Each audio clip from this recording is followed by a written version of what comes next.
एक आरा मशीन के मालिक के बेटे को उठाया, पैसा मिला, छोड़ दिया, दूसरे को उठाया, तीसरे को उठाया। जब वो तंग आकर के उसने उनका स्टिंग ऑपरेशन कराया तो फर्जी मुठभेड़ दिखा करके अरेस्ट कर दी गई थी और उसके बाद हाईकोर्ट में पूरा लेकिन ना अकारण किसी को भी उठा लेना, 10-20 डंडे उसको मारना, उल्टा लटका देना, हवालात बंद कर देना, उससे कुछ और नगद नारायण के लिए दबाव बनाना, ये तो अधिकार किसी को नहीं। जितनी मेरी समझ है वो ये है कि पुलिस की हैरेसमेंट की वजह से न ही लड़के, माता पिता भी रेल पटरी पे जाके लेट गए। मेरे पास निरंतर ऐसे केसेस की बाढ़ आई हुई है। पुलिस का जो रवैया है वो बहुत ज्यादा कई बार कड़क हो जाता है, कई बार वो डिस्क्रिमिनेशन करते हैं। जय हिंद, जय मातृभूमि। नमस्कार दोस्तों, पावर पैनल के एक नए वीडियो में आपका स्वागत है। दोस्तों आज एक मस्त वीडियो लेकर आ गया हूँ, अंत तक जरूर देखिएगा।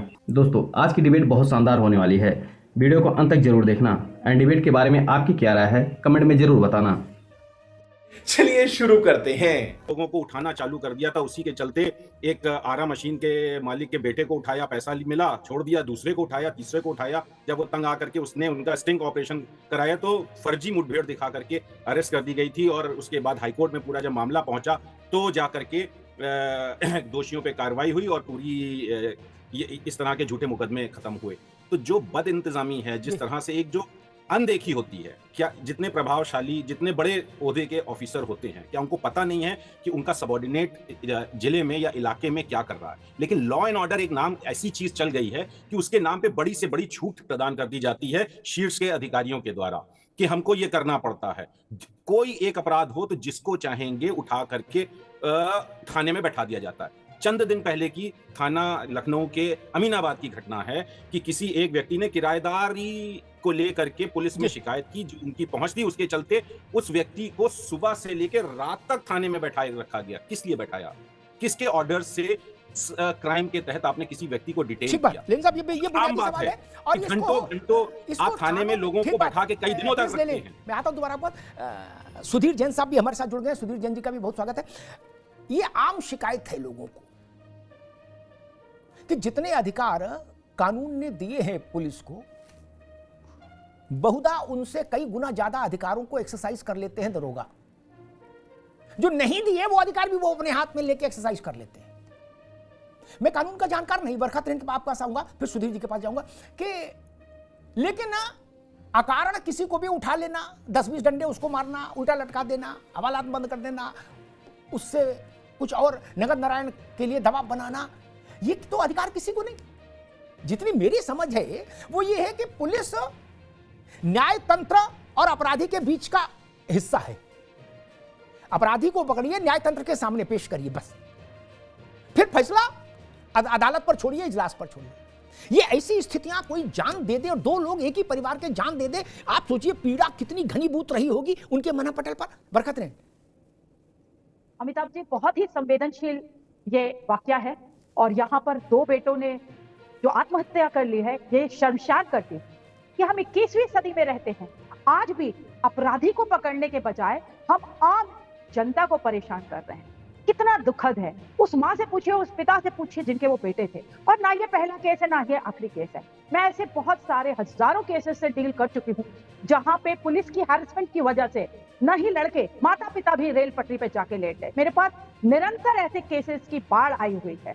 पुलिस का जो रवैया है वो बहुत ज्यादा कई बार कड़क हो जाता है, कई बार वो डिस्क्रिमिनेशन करते हैं, भेदभाव करते हैं, वो किसी भी बेसिस पे कर सकते हैं, बहुत ज्यादा टॉर्चर करते हैं और यहाँ तक कि कई बार जुडिशियल कस्टडी में भी लोगों की मौत हुई है।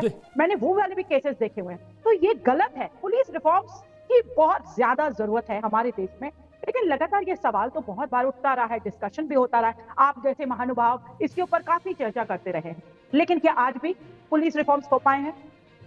पुलिस को ट्रेनिंग बेहतर देनी चाहिए कि वो कैसे डील करे ऐसे केसेस के साथ। इतनी हैरेसमेंट करते हैं ये पुलिस वाले, इतनी हैरेसमेंट करते हैं कि क्या कोई लड़की या लड़का इनके पास जाके कोई शिकायत भी दर्ज कराएगा? अगले के मन में इतना डर होता है। याद होगा अभी कुछ दिन पहले एक डॉक्टर साहिबा थी जिन्होंने मर गई थी, जिनका रेप का हो रहा था और उन्होंने रेप से पहले पुलिस को भी नहीं सूचना दी। उन्होंने पूरी दुनिया में सबको बता दिया, अपनी फ्रेंड्स को बता दिया, सबको बता दिया, रिलेटिव्स को बता दिया, लेकिन पुलिस का इतना डर था उनके मन में कि उन्होंने पुलिस को 100 नंबर नहीं कॉल किया और वो मर गई। ये डर खौफ जो है ये इतना है। ठीक बात बरखा, आपने बहुत वैलिड पॉइंट उठाया और ये बहुत जेन्युइन पॉइंट है। मैं पत्रकार के नाते जानता हूं, सुधीर जी के पास चलूंगा, लेकिन AK जैन साहब, मैं 30-35 साल के अपने तजुर्बे से कहता हूं, आज भी 1990 छोड़ दीजिए, आज 2024 में भी उत्तर प्रदेश के नहीं, भारत की बात कर रहा हूं, सामान्य व्यक्ति को थाने से बुलावा आ जाए, चौकी से, वो हमसे आपसे किसी से कहेगा कि भैया एक बार बोल दीजिएगा, चौकी जाना है, बुलाए हैं, पता नहीं क्या करें। ये भाव क्यों रहता है कि चौकी बुलाए मतलब आदमी सोचता है अब तो जीवन अंत हुआ, अब क्या, अब तो कुछ बचे नहीं, लौट पाएंगे नहीं लौट पाएंगे, पता नहीं क्या करें। ये भाव तो बहुत गंदा है। यानी सैकड़ों बार ऐसा हुआ होगा जब बोलना पड़ा होगा टेलीफोन करके संबंधित इंस्पेक्टर को, उसको कि भाई क्या मसला है, ये आ रहे हैं देखिए, तो उसको लगता है कि मैं बोल दूंगा तो कम से कम वो सुरक्षित रहेगा और लौट आएगा। वो अंधा कुआं नहीं होना चाहिए चौकी कि जो गया सो समा गया और जो बाहर आया वो लटक गया पेड़ पर, ऐसा नहीं होना चाहिए। सुधीर जैन साहब है, कई यूनिवर्सिटीज में अपराध शास्त्र पढ़ाते हैं, उस पर बड़ा अध्ययन किया है। सुधीर जैन जी, हार्डकोर क्रिमिनल्स पर पुलिस चाहे जितना डिग्री का इस्तेमाल करे, जनता को हर्ष होता है, लेकिन ऐसे लोग जिनके किसी रिश्तेदार पर आरोप लगा कि इन्होंने लड़की भगाई, आप उसको दूर के रिश्तेदारों के कारण उनको पकड़ ले गए और फिर उनके साथ जो भी किया और वो सुसाइड नोट छोड़कर मर गए, उन्होंने अपना जीवन त्याग दिया। इसके बाद तो फिर आपके कितने भी अच्छे काम हो वो धूमिल हो जाते हैं। सुधीर जी नहीं,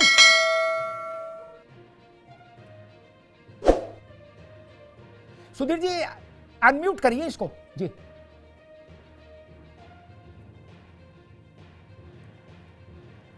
जी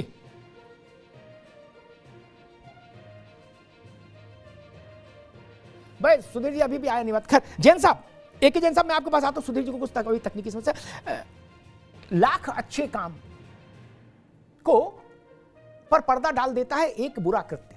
नहीं, मैं जो इस नाजुक बात की बात कर रहा हूं, लोग थाने से बुलावा आ जाए, चौकी से बुलावा आ जाए, सिपाही आके डंडा खटखटा दे गेट पर, गए हराने, शाम को चौकी आ जाना, बुलाया दरोगा जी ने, इसके बाद आदमी का प्राण क्यों सूख जाता है? भला आदमी है, फिर भी वो जानता मेरी जिंदगी में कभी एक चिड़िया भी नहीं मारी, फिर भी उसका प्राण सूख जाता है। ऐसा तो नहीं होना चाहिए। जी साहब, बिल्कुल बिल्कुल सही आपका कहना है। मैं खुद जब इस घटना को मैंने पढ़ा, एक बात और इसमें जांच का विषय है जी, कि जो लड़की भगाने का मुकदमा कायम हुआ है, क्या वो लड़की नाबालिग थी या वो अपनी मर्जी से गई? बालिग थे दोनों। फिर उसमें कितना अधिकार पुलिस को था कि उसमें तफ्तीश करे और उसमें ये एक्स्ट्रा जो जुडिशल कार्रवाइयां की गई हैं, इलीगल एक्टिविटीज जो की गई हैं, ये किस आधार पे की गई, उसकी भी जांच होनी चाहिए कि जो मुकदमा कायम हुआ वो किसी कोर्ट के आदेश से हुआ, कैसे हुआ, किसी ऑफिसर ने उसमें ऑर्डर किया, या दोनों बालिग थे। अगर दोनों बालिग थे तो ये और बड़ा अपराध है कि अगर आप इस तरह की धमकाने की, ठीक है, हो सकता है इस लड़की को भगाकर उसका साला बरहन में लाया हो इसके गांव में, ये बात समझ में आती है, कहीं से इसकी चर्चा हुई। इसका मतलब ये नहीं है कोई भी भगा के ले आए तो इसका मतलब ये नहीं है कि उनका कोई भगाने में हाथ है। और अगर आपको ऐसी एविडेंस मिल रही है कि आपका या आपकी पत्नी का भी उसमें हाथ है, तो आप गिरफ्तार कर ली, उसमें गिरफ्तारी का प्राविधान है, आप गिरफ्तार करके जेल भेजिए, कोर्ट डिसाइड करेगा कि उनका क्या रोल है। और उनको मारना पीटना, शांति भंग के अंदेशे में चालान करना, 2 दिन बाद पैसा लेना, ये बिल्कुल अक्षम्य अपराध मैं इसको मानता हूं। और इस प्रकार के जो अपराध घटित होते हैं, अभी आपने पढ़ा होगा कि एक महिला अंडर ट्रेनिंग सब इंस्पेक्टर से SHO और SSI उसमें कार्रवाई हुई, पुलिस कमिश्नर वहां के सख्त ईमानदार आदमी हैं, आगरा के, सस्पेंड हुए हैं, उनमें कार्रवाई की जा रही है। पर इन सब घटनाओं से बदनामी होती है पुलिस फोर्स की। और मैं तो जब जिलों में जाता था, मैं यही कहता था कि भाई अगर आप कोई अच्छा कार्य ना कर सकें तो कम से कम कोई वीडियो को अंत तक देख लिया होगा आपने। उम्मीद करता हूँ वीडियो पसंद आई होगी। इसी तरह की डिबेट वीडियो के लिए वीडियो को लाइक और चैनल को सब्सक्राइब जरूर करें, और वीडियो के बारे में आपका क्या राय है कमेंट में जरूर लिख कर जाना। मिलते हैं एक नए ज्वलंत मुद्दे पर। जय हिंद।